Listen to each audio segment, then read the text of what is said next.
Bapa kami yang ada di dalam kerajaan sorga, di dalam nama Tuhan Yesus Kristus, kami bersyukur dan berterima kasih Tuhan, kalau kesempatan ini kembali kami boleh datang kepadamu. Bapa, yang sebentar kami akan membaca merenungkan firman-Mu. Kiranya Tuhan tanamkan apa yang baik itu di dalam hati kami, buat kami mengerti firman-Mu dalam kehidupan kami, dan beri kami kemampuan untuk kami boleh melakukannya dalam kehidupan kami. Terima kasih Bapa, kami percaya Engkau Allah yang senantiasa mendengar dan menjawab setiap seruan doa kami, karena doa ini kami imani dan kami peralaskan hanya di dalam nama Tuhan Yesus Kristus yang menjadi Tuhan dan Juru Selamat kami. Kami sudah berdoa dan mengucap syukur. Haleluya. Amin. Shalom. Salam sejahtera di dalam nama Tuhan Yesus Kristus. Puji Tuhan, Bapak Ibu Saudaraku sekalian, mari kita merenungkan firman Tuhan yang akan saya ambil di dalam Injil Matius pasal yang ke-7, ayat yang ke-24 sampai ayat yang ke-27. Dua macam dasar. Setiap orang yang mendengar perkataanku ini dan melakukannya, ia sama dengan orang yang bijaksana, yang mendirikan rumahnya di atas batu. Kemudian turunlah hujan dan datanglah banjir, lalu angin melanda rumah itu, tetapi rumah itu tidak rubuh, sebab didirikan di atas batu. Tetapi setiap orang yang mendengar perkataanku ini dan tidak melakukannya, ia sama dengan orang yang bodoh, yang mendirikan rumahnya di atas pasir. Kemudian turunlah hujan dan datanglah banjir, lalu angin melanda rumah itu, sehingga rubuhlah rumah itu dan hebatlah kerusakannya. Puji Tuhan saudara, kita belajar mengenai perumpamaan yang diajarkan oleh Tuhan Yesus tentang dua macam dasar. Di sini Tuhan Yesus berbicara tentang orang yang bijaksana dan orang yang bodoh. Orang yang bijaksana, dia mendirikan rumahnya di atas batu, sedangkan orang yang bodoh mendirikan rumahnya di atas pasir. Dan kedua rumah ini, baik rumah yang didirikan di atas batu maupun rumah yang didirikan di atas pasir, sama-sama mengalami kejadian, yaitu turunlah hujan dan datanglah banjir, lalu angin melanda rumah itu. Lalu apa yang terjadi? Rumah yang didirikan di atas batu tidak rubuh, sebab sangat kokoh karena didirikan di atas batu. Sedangkan rumah yang didirikan di atas pasir, maka rubuhlah rumah itu dan sangat hebat kerusakannya, sebab didirikan di atas pasir. Pasir di sini menggambarkan adalah segala sesuatu yang dapat diubah atau mudah diubah.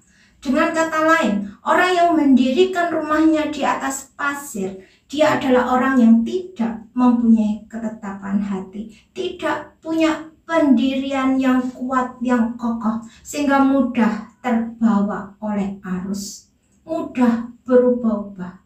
Suatu pondasi yang bersifat fana, yaitu segala sesuatu yang berasal dari dunia ini, yaitu kekayaan, kecantikan, kekuatan fisik, dan semuanya yang berasal dari dunia ini, yang sifatnya sementara dan mudah hilang. Sedangkan rumah yang didirikan di atas batu ialah orang yang mempunyai suatu keteguhan hati dan tidak mudah digoyahkan oleh apapun, karena ia mempunyai akar yang kuat dan bertumbuh di dalam pengenalan yang benar akan batu karang yang teguh itu, yaitu Yesus Kristus Tuhan. Dalam 1 Korintus 10 ayat yang keempat, dan mereka semua minum minuman rohani yang sama, sebab mereka minum dari batu karang yang teguh itu, ialah Kristus.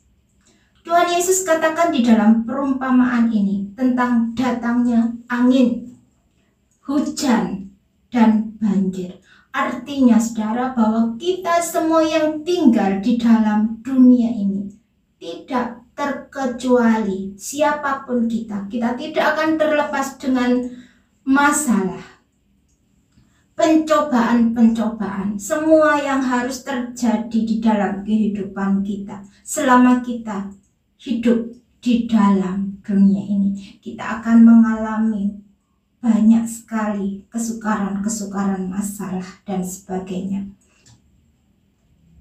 Dan kita tidak bisa menanggung semuanya itu dengan kekuatan kita sendiri. Dan kita membutuhkan uluran tangan Tuhan yang kuat untuk menolong, untuk menguatkan, untuk memampukan kita.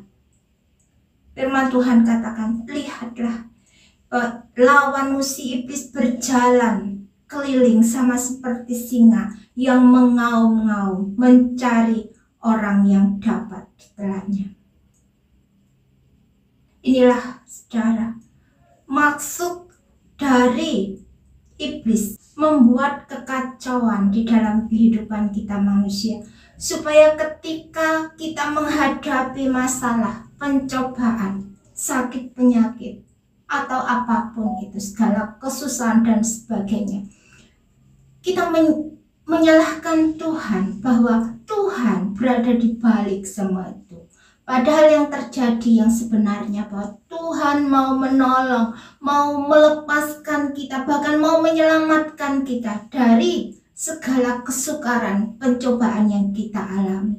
Tuhan sudah menyediakan jalan keluar bagi orang-orang yang percaya kepadanya.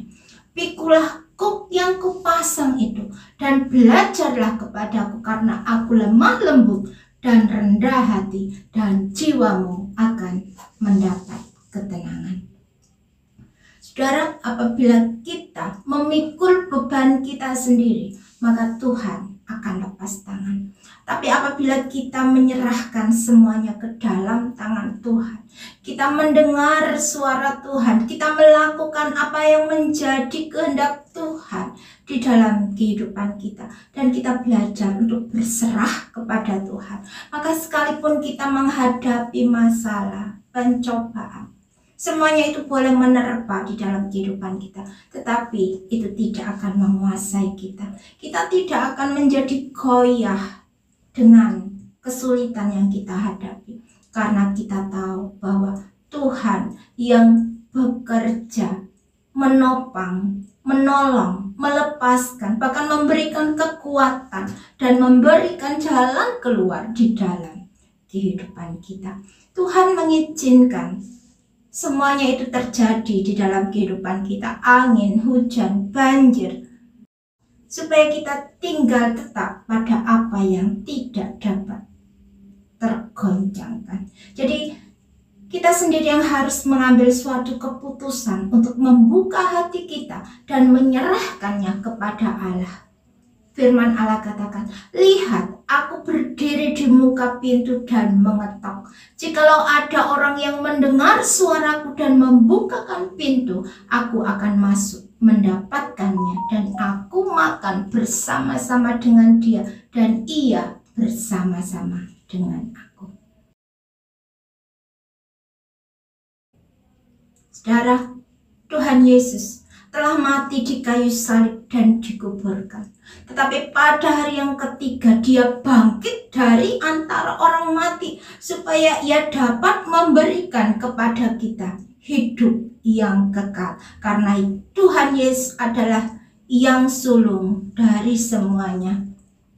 Dan ketika Tuhan Yesus datang dalam kehidupan kita, masuk ke dalam hati kita, dia akan memberikan hidup yang kekal, dan dia sekali-kali tidak akan membiarkan engkau.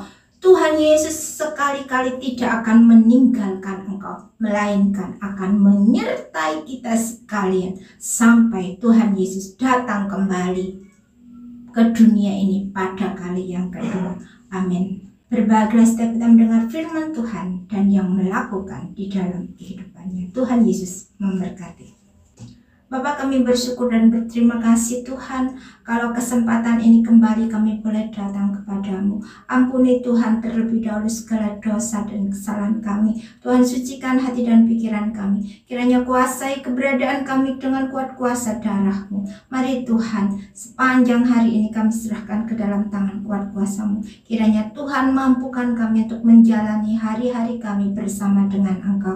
Terima kasih Bapa, terima kasih. Kami percaya Engkau Allah yang senantiasa menuntun, menolong, menyertai dalam kehidupan kami, bahkan memampukan kami untuk kami mulai melakukan apa yang menjadi kehendak-Mu dalam kehidupan kami, supaya kami mempunyai dasar yang kuat di dalam Engkau, supaya kami tetap teguh berdiri di dalam Engkau sampai Tuhan Yesus datang pada kali yang kedua. Terima kasih Bapa.